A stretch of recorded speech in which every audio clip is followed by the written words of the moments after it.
Howdy folks, welcome back. Kandjrefining. John Jones here. Box is unnumbered. It's not actually part of the 2021 quarter hunt series or coin hunt series because we will be doing quarters as well as halves. There's going to be 20 boxes of quarters, 10 boxes of halves. This is actually not part of it, but we have it here anyway, and we're going to go ahead and do it. It's a whole box. I have already actually opened it, but they're still bankrolled, all of them. And I don't see any new rolls here at all. I will go through and I will flip them over and put them right in front of me up here, and we'll start with roll number 1 and go all the way to roll number 50. Since these are pennies and they're darker colored, it's going to take me a while to actually go through them. I will try to do it all in time lapse, but if there's something that's interesting or something that we need to take a look at, then I'll go ahead and stop it and bring you guys in for real time, and then just carry back on with time lapse again. So let's get going. Bonus box 2021, $25 in pennies. Let's get to it.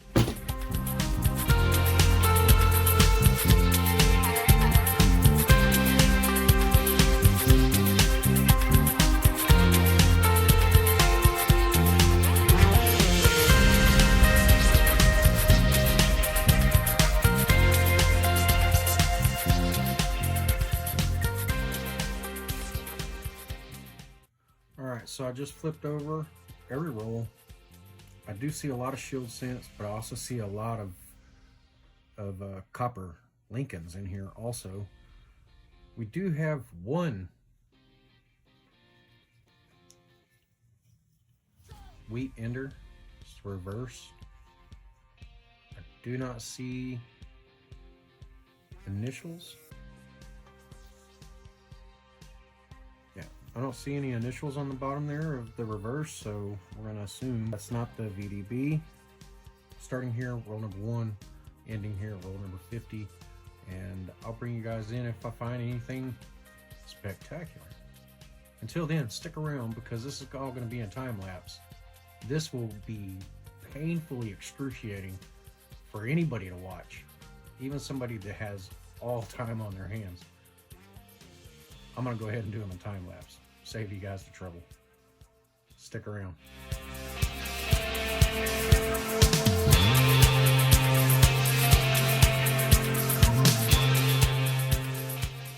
All right, in the first roll,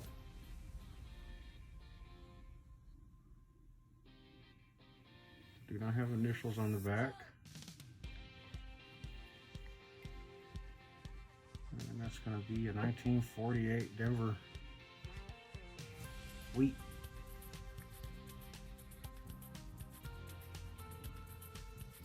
Not bad. First wheat of the box in the first roll. Maybe 6 or 7 coins in. All right, let's keep going.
We're 5 rows in, about to start the 6th roll, and so far we have found a 1948 Denver.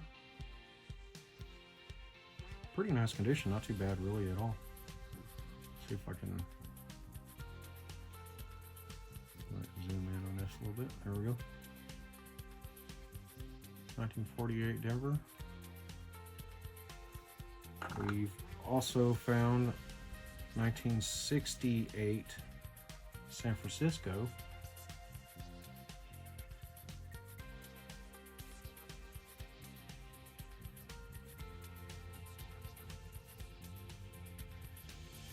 I keep all San Franciscos. I don't care what it is. If it has an S Mint mark on it, it's kept.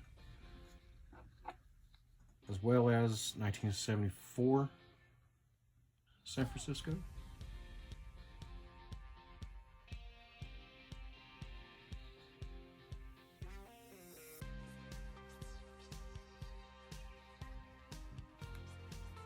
And it's nothing special as far as date goes, but we did find a really nice 1981 Denver.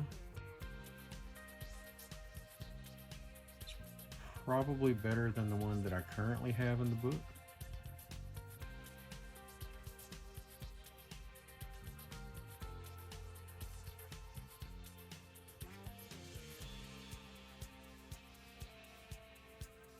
Not bad, not bad at all.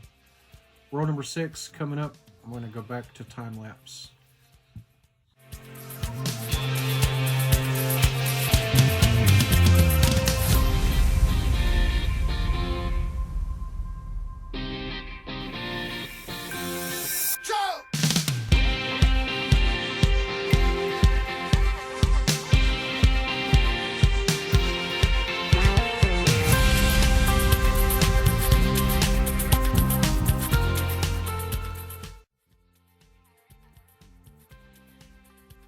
Roll number 6 is going to give us a 1936 Philly.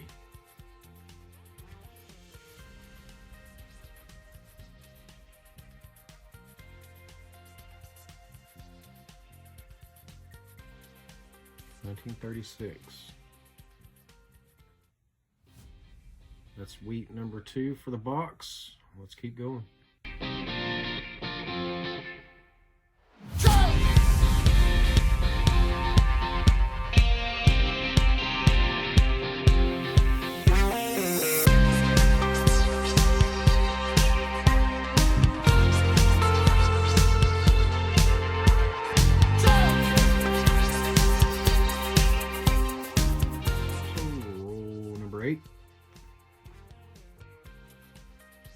Third wheat of the box, 1955 Denver.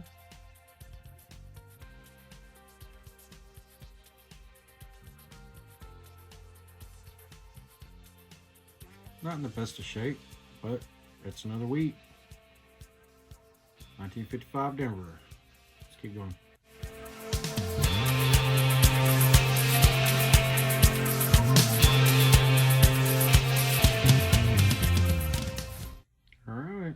Same roll, roll number 8, and we're going to have our 4th wheat. It's a little bit smooth on the back. Let me see if I can't go ahead and zoom in on this guy. There we go. A little bit smooth on the back. That's 1956 Denver.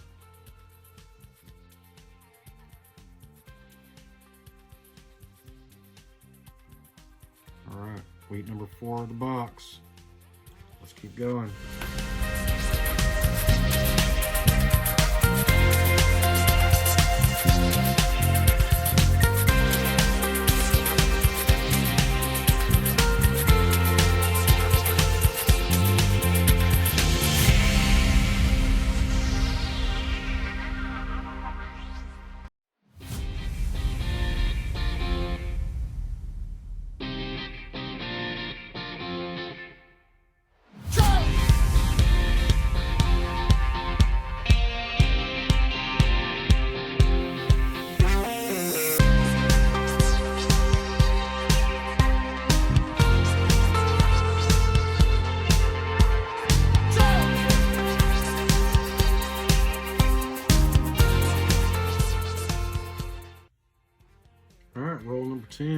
gonna have wheat number 5.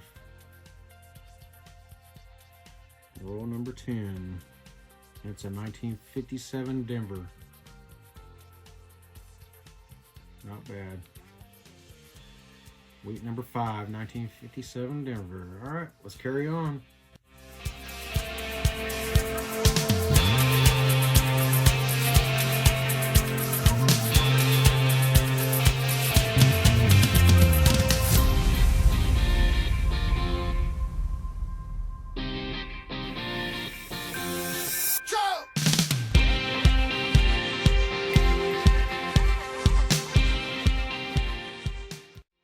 Row number 12 is going to give us another wheat. 1955 Denver. And that's wheat number 6 of the box. 12 rolls in.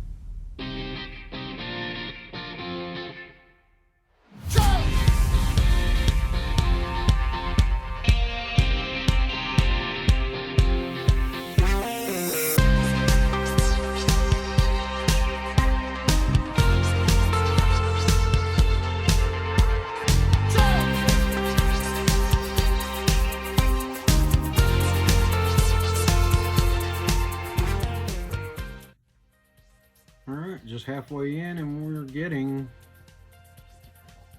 wheat cent number 7. And that's going to be a 1952. Let me see if I can get it to focus in. There we go. Got a 1952 Denver.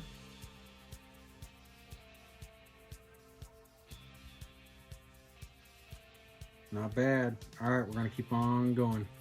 Alright, so we're starting roll number 26. This is half the box. If we find anything exciting, I'll bring you guys back in. However, if it's just like this 1968 San Francisco, we already had one. I just put it there. I'll give y'all a wrap up at the end either way, so y'all know what we got out of this box. Stay tuned.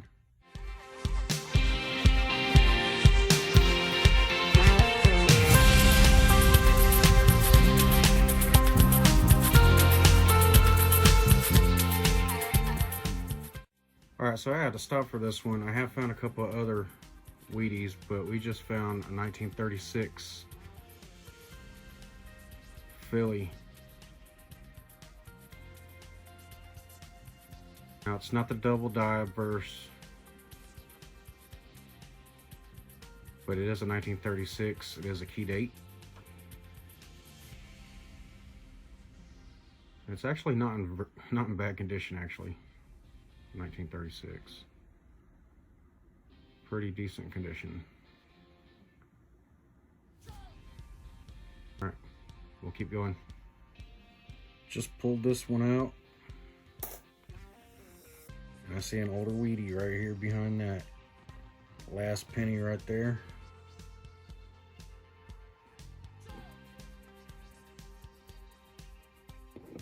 That's a nasty looking one. It's a 1953 Denver. But we'll take it. Alright, let's do a wrap up here. So we ended up with 2 foreign coins, both Canadian, of course. Our neighbors in Canada here. We got a 1980 and 1984 Canadian 1 cent coins. And that's always very confusing. Because they're not like our coins. Okay, so 2 of those.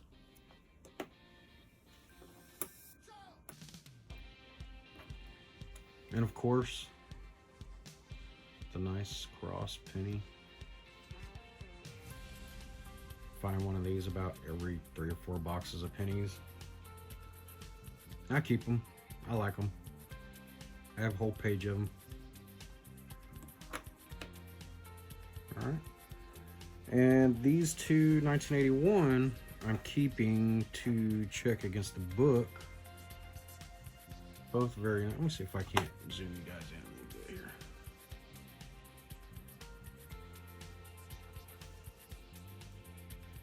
There we go. 1981. They're not in bad condition at all, but I'll check them against the book. This one has a few old fingerprints on it. Both are Denver. Pretty nice strike on the rear. On the reverse. And to go against the book, also a 1982 Denver. Not in bad shape. I know I have a couple of these already that are pretty nice. So this one probably won't make the cut, but it's decent. I figured I'd check.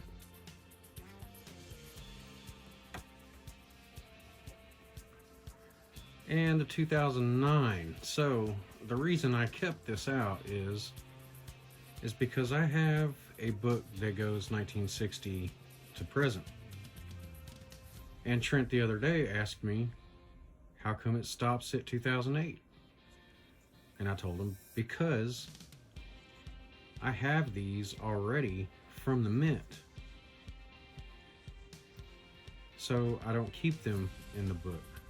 And he goes, dude, you need to like get them out of circulation if you find them in nice condition. So this is the first one we found in this box. I should say this is the only one we found in this box that was in fairly decent condition. So we're gonna go ahead and keep it. And it'll go in the book. Also, found this really nice 1959, which may or may not go in my book. It's nicely toned. I'm not sure if it's picking it up on camera or not, but it has really beautiful purple and blue tone to it. It's on the reverse also. Nice strong strike in the steps here. The steps are all there. They're not broken or don't even look gouged or anything. So this may be a contender for the book, or I may just put it in an empty slot because I like the tone. So 1959. So let's go on to not one, not two, but three. 1968 San Francisco.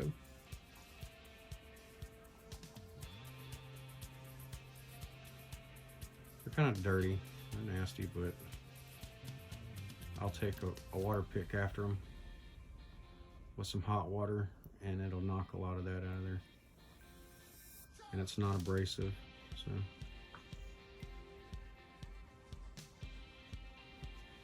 So three of those guys, 1968.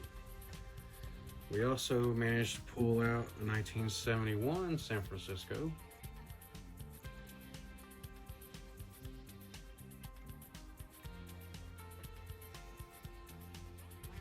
Another one with the water pick. Really hot water with a water pick.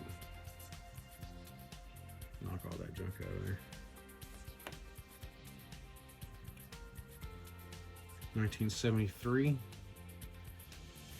San Francisco. Let me see if this will zoom in a little. Nope, I'm as far as I can get in. 1973.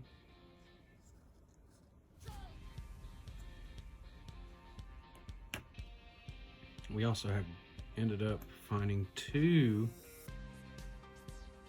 1974 San Francisco. So we got this one and this one. And my glove is bound and determined to irritate me tonight. All right, and this 1974 San Francisco also that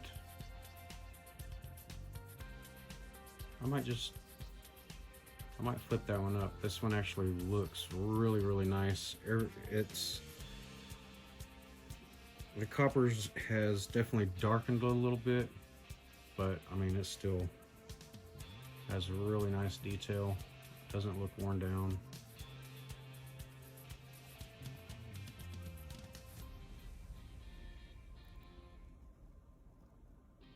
Really strong reverse. So that one will probably flip up. I don't typically waste a flip on a whole lot, but that one I'll make an exception. So we also found this 2007 San Francisco mint mark also. Yeah, and it's gross. I could feel the difference as soon as I picked it up though, that I needed to check it well. Typically, if it's more of a modern coin and it's this nasty, I won't even check it really. I'll just do a real quick glance to make sure, you know, nothing obvious is basically fuzzy looking, out of focus looking, which is an indication of doubling. But 2007 proof, San Francisco proof, which is pretty nice. And I kept this one aside, which is really interesting. It's a 1985 Denver, and it has a really nice die crack. It's real grainy looking too. It's actually in pretty decent condition. Mostly just dirty, but a nice die crack. Really nice die crack. See if I can get there we go, an angle on it so you can see it actually protruding. Come up a little bit closer. Oop. 1985 Denver.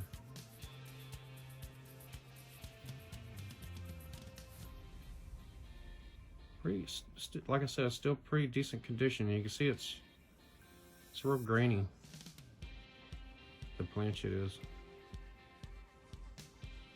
So I'll keep that. That'll go in my error book. All right, let's get into our Wheaties, and the oldest wheat of the box. It's going to be this 1935 Philadelphia.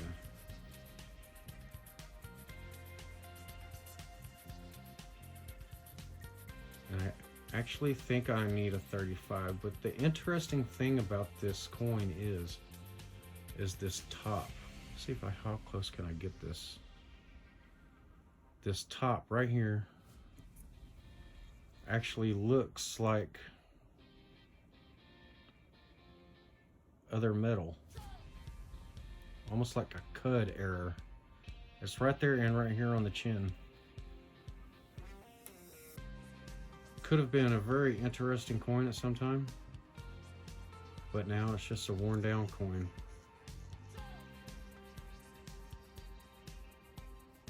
See it all in the lettering too, right there where the edge of the U and S and T, it runs right into it.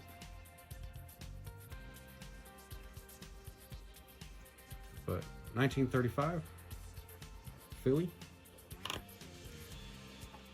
When do you expect to see an error on a Philly coin? So really get this to focus in. All right, 1936 Philly. It's actually still in pretty decent condition. I like it.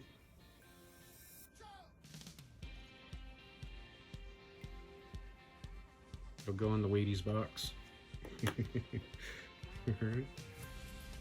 1944 San Francisco. Come on camera.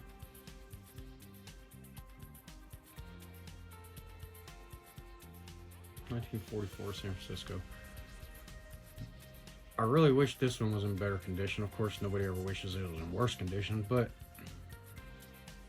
I don't have a 1944, and I would really like to showcase this, or San Francisco. And I would really like to showcase that. I'm gonna keep my fingers up here, see if it'll stay in focus. A 1948 Denver.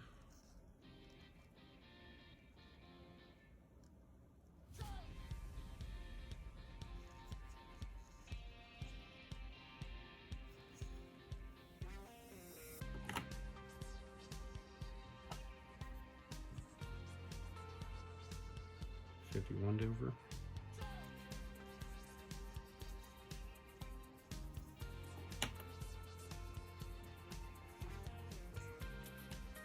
'52 Denver.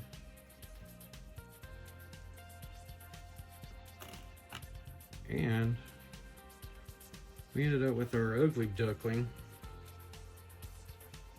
1953, and I believe that's a Denver. This thing looks like it got dropped in concrete or something, but we're gonna keep it, of course. Two other 1955 Denver.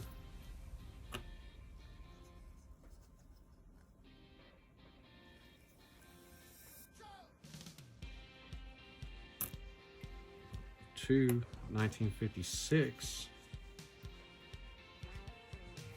Also, both Denver. A little wore out. This has an interesting little hole in it. It's post-mint damage though, so I'm not too concerned about it. 1957.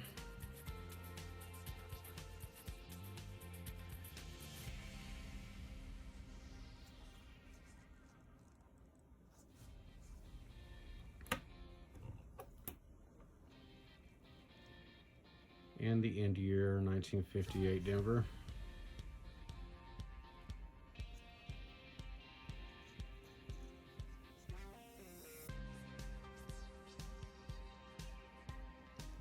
All right, so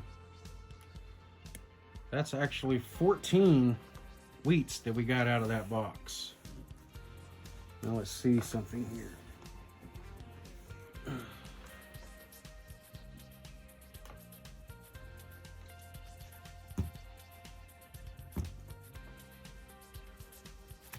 We also got a nice bowl of only copper pennies out of there also. Nice good amount. Couple pounds. It's fun stuff. Alright, so we compared those 81 and 82 against the book, and they didn't actually make the cut. We have better in the book, which I was actually surprised. I haven't had this book out in a little bit, so I was really hoping that this 82, the other 82, wouldn't have the scratches pretty much the same, but actually the other 82 is just a little bit marred up than this one is. So we'll just keep our eye out for another 82. I did end up adding the 2009 over here on this side. So 2009 actually ended up in the book, and we'll keep filling that up.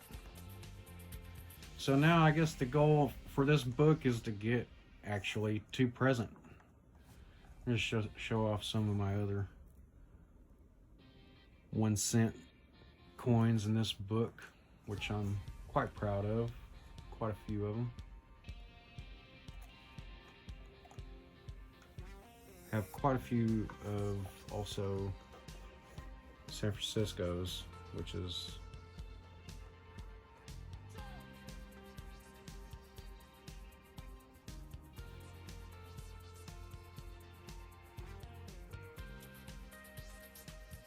love those San Francisco's.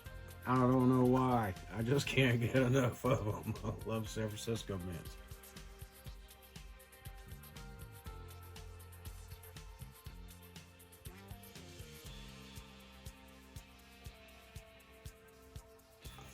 So yeah. All right, but we did get 14 new Wheaties we can put in the Wheatie box. We got a couple of pounds of copper pennies to go in the bag. That actually needs to be a bigger bag. Oh yeah, and I was going to put this in the other book, but I don't have any more page room left, and I don't have any more pages, so I need to order some more pages. So I'm gonna go ahead and just put it in this book. Heck, I might just go ahead and fill up this side. I don't know. Let's see where we go. I don't quite need all of this side yet, so I don't know. We'll see. So, if you stuck around to the whole end, you probably figured out that I really don't like doing pennies or US 1 cent coins. So, first off, I would actually like to thank Jaxel56 for the headsets. He sent me 2 wireless lapel headsets with the connector. So that is super cool. Jaxel56, thank you very much, sir. Very much so appreciated. We definitely get a lot of complaints about volume. I know that the camera is pretty far away most of the time, or if it's right up on top of me, where generally I'll have my light with the magnifying lens right here, and I'll have the camera going through the magnifying lens so that we're able to see the coins. And a lot of time the camera's right here by my mouth, so I have to adjust for the volume and do all that, and maybe, just maybe, this will actually make it to where I don't have to work so hard on that and keep it pretty clear for you folks out there. I also say guys a lot. I'm not devaluating women at all. I know that there are probably just as much women as there are men that are into coin collecting, numismatics, if you will. I'm definitely not doing that. It's just I think guys and y'all folks are just, that's part of my Texas vocabulary. So if that offends anybody, I'm deeply sorry. I mean no offense by it at all. Getting past that, we did add the 2009 as well as the cross penny. So we got those added to my 60 to present book. And I'm just going to fold this up backwards because I'm looking at it upside down. So that was pretty neat. We had 14 wheat pennies overall that we're going to be throwing in the Wheatie box. I keep these out, but I don't actually keep them for myself. I pretty much just throw them in a roll and then I sell them on eBay. So if any of you guys are out there, if any of you folks are out there that would like some of the Wheatie rolls, I do check them over. You know, so if you're just collecting wheats, that's fine. I generally start them out at a face value, so 50 cents a roll, and you can get your roll for yourself if you'd like to have those. San Francisco's, however, I do keep those, and I have a lot of San Francisco mint mark coins. I know that a lot of San Francisco coins were not necessarily collector's coins, but there's just something about that little S that I find it intriguing, so I like it, so I collect them. I think that's really what it's all about, really, to be honest with you. I question it all the time. Every time I pull a San Francisco mint coin out of circulation, something inside my head's always like, dude, why? It's just a coin. But, you know, I like them, so I keep them. We did get a large amount of copper pennies, and I don't see my mailing scale in here, but it is a couple of pounds a penny, and yeah, so I have a big bait bag that I collect all those in, and I don't really know what I'm gonna do with them. I would really like to probably maybe melt them down and do something really neat for the channel. Maybe maybe copper trinkets, do some pours. I don't know. How about you folks leave some comments and tell me what you'd like to see me do with them. Let's go ahead and move forward to the upcoming videos that you guys are going to be seeing, and that's going to be quarters. I'm planning on getting 4 more quarter boxes in at the end of next week, as well as 4 more half boxes. So 4 boxes of 50-cent pieces and 4 boxes of quarters. That'll be 8 more videos, and we're still on the search for those W's. We still love pulling those San Francisco mint marks out of the circulation. We still love everything that's shiny. And we know that all that glitters isn't gold, but you know what? It's gold to me, so I keep it. I appreciate every one of you watching our videos, and especially, you know, stuff like this. This is heart of gold. I appreciate it. Jacksonville 56. This is, you know what? I think I'm gonna send you something really special. So if you want to, you can email me and drop me a PO box, or if you don't want to give an address, drop me a PO box. That's fine. I'll ship it to a PO box. But just do that and get back with me and decide what I can do for you. That was super thoughtful, and I appreciate it. And I'm sure the K in the J, she appreciates it. Something less that I have to buy. The whole channel is funded by my own pocket, so it does get quite expensive after a while. Every one of you to watch this video, you're so much appreciated. Everybody that subscribes, everybody that participates and comments. I love the comments, even if they're negative. I don't care. It's all constructive criticism. That's how I take it anyway. And you know what? While I've got your attention, you should go down here to the bottom down there. Click that subscribe button, click that thumbs up, ring that little bell, and let's get this show really taken off. The more people we have viewing, the more things I can come up with, the more comments that we have going on. And I take it all into consideration. I don't run this channel like a lot of other folks that I see on YouTube, where you have to pay to influence, or you have to pay to get recognized. No, absolutely not. Of course, I can't really recognize everybody by their name, but every one of you are recognized as a K&J subscriber, and we all love you and we all appreciate you. It's a hobby of mine that I do on the side. Our primary is refining. We do refine precious metals. We do craft precious metal jewelry, and we do buy gold and silver also. With that being said, thanks for stopping in. I'll see you next time. Those quarters and those halves are coming up. Stay tuned, and we love you. Until next time, K&J Refining. You'll have a good one.